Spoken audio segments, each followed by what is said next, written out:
Start with some futures, though, as we usually like to do on this show. On the Thursday episode, we check in with our futures model to see the latest movement on what our model believes is the best value plays and the highest probabilities to go win the Super Bowl, even go win their division in the NFL. So take it away, Dave. What's the biggest developments with our futures? Yeah, cool. So we'll highlight a couple movements, not a ton of major stuff after week 2, but a few notable spots in divisions and conferences, which we did briefly discuss on Tuesday. We'll start with the Super Bowl. I'll pull up our top 5 here. What we got. So Lions, 49ers, Packers all jumped to the Chiefs. Not super surprising there, given what we've seen over the past couple of weeks. But, the model took a couple of weeks to actually acknowledge that the Chiefs may finally be on the downswing. Good to see for the Lions, a bounce back that pushes them back up in a top 5 spot here.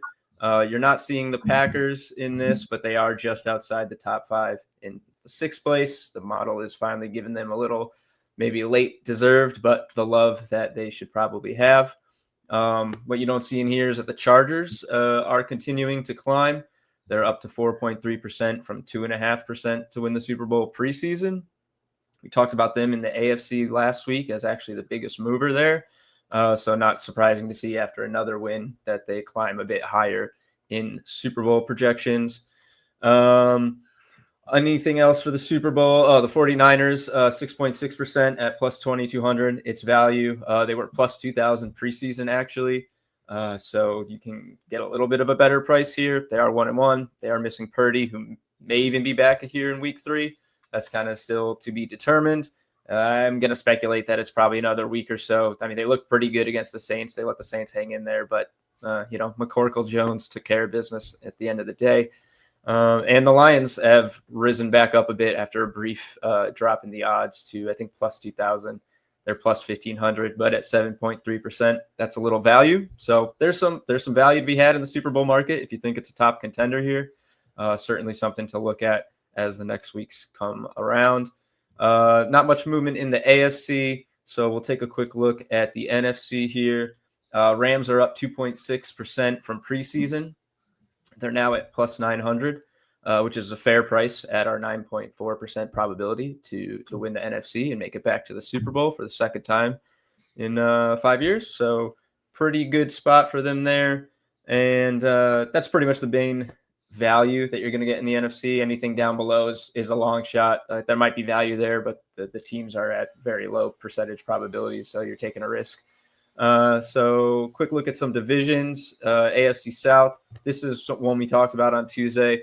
I speculated that the Colts may even be as high as close to 50% to win the division. That was completely correct, but we did see a major swap, and they jumped from 26.4% after their week 1 win to now favored in this division at 36.8%, a little shy of value at plus 145. You'll have to look elsewhere. You can get some on the Texans, but 0-2 starts are historically pretty bad, especially when you're winning the division, which is a record-based result. And then one more look.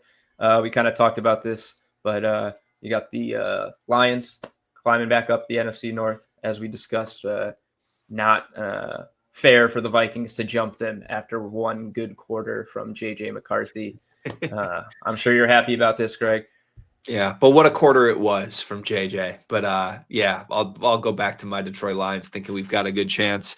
Yeah, I think we mentioned some good shouts on last week's episode that it seems like have started to already play true as the Lions have leapfrogged the Vikings. And I want to mention one other shout here, and I probably could have tipped you off this morning, but I've been looking at the NFC West odds as well, because you can get similar odds for the Niners and the Rams, and there's 3 2-0 teams in that division right now, which is crazy. But the model shows a 47% probability for the Niners to emerge as the champs of the NFC West, only a 28% probability for the Rams, even though they're priced almost the same, plus 165 and plus 170. So I do feel like it's very rare you see similar odds with almost a 20% gap in probability with our model. And this is, I think, the right time for me to jump on the Niners. So I've added that to my season-long card this week, the Niners to emerge in the NFC West as well. Yeah, I mean, if you like the Niners, it's at least as far as value is concerned, it's probably a good thing that the other teams are hanging around because they probably would have jumped to minus odds if you're looking at an 0-2 team here, two 1-1 teams. But it's technically is anyone's division after 2 games. I think the Seahawks are 1-1, so there's one loss among 4 teams in this division. And yeah, it's not uncommon to see value on a team in the Super Bowl also have that value in conference and division. If the model really likes him, as it clearly does here with a 20% advantage over the Rams in the NFC West. Yep. Yeah, a lot of different ways to bet futures. It's one of the ways you can get creative as a football bettor. And Dimers Pro is the tool that you need to help guide your futures bets all season long. Make sure you join Dimers Pro so that you get access to this information anytime you want it throughout all of the NFL season.